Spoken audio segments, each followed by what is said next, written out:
From the National Newsroom of the Canadian Press, I'm Rob Westgate. The mayor of BC's Northern Rockies Regional Municipality says he's aware that thousands of people forced to leave during the wildfires are champing at the bit to return home.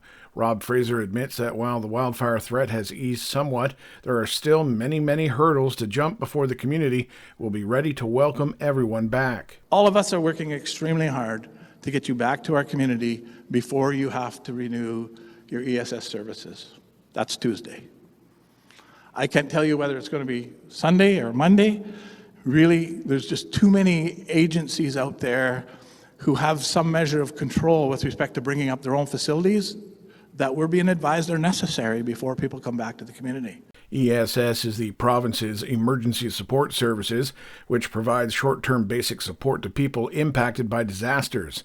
In the meantime, Fraser is asking all evacuees to stay put and not rush toward home in Fort Nelson until the evacuation order has officially been lifted.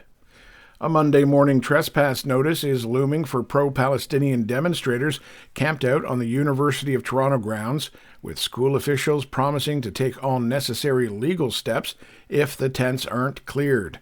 The notice comes after the university made an offer to the protesters with a 24-hour deadline aimed at ending the weeks-long protest.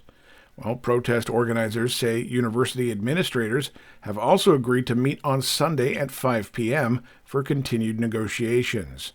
The demonstrators have been calling on the university to cut its ties with Israel and divest from companies profiting from Israel's offensive in Gaza. The only road into and out of an east-central Saskatchewan community has become impassable, triggering a state of emergency. Local leaders from the village of Cumberland House, Cumberland Cree Nation, and Métis Nation, Saskatchewan, say heavy rains washed out Highway 123, limiting access to essential services and supplies. They are calling on the Saskatchewan and federal governments to meet with local leadership immediately.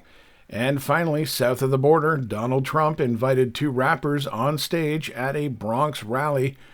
Both of them had been charged in a sweeping gang case, including one facing attempted murder charges.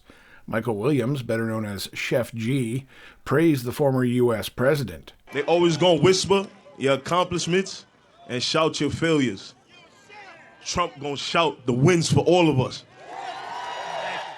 Tegan Chambers, who raps as Sleepy Hallow and appeared alongside Williams, faces conspiracy charges in the gang case. Both men have pleaded not guilty.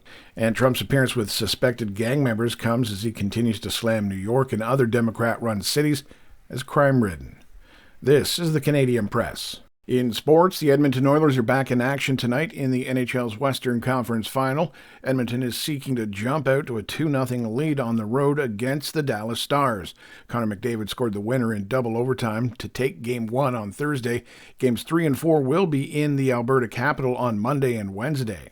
Meantime, it is now a 1-1 series heading to Florida after the New York Rangers evened things up against the Panthers with a 2-1 overtime victory last night in the NHL's Eastern Conference Final. Game 3 will be tomorrow afternoon. The Toronto Blue Jays are in Detroit for the third of their 4-game series against the Tigers this afternoon. Toronto fell 6-2 last night after taking the first game 9-1 on Thursday. And finally, the Indiana Pacers are looking to avoid a daunting 3-0 deficit in the NBA's Eastern Conference Finals when they host the Boston Celtics tonight. Indiana fell in overtime in Game 1 back on Tuesday before dropping Game 2 on Thursday. From the Canadian Press, I'm Rob Westgate. Thanks for listening. Don't forget to follow and subscribe. For more of today's top stories, visit thecanadianpressnews.ca.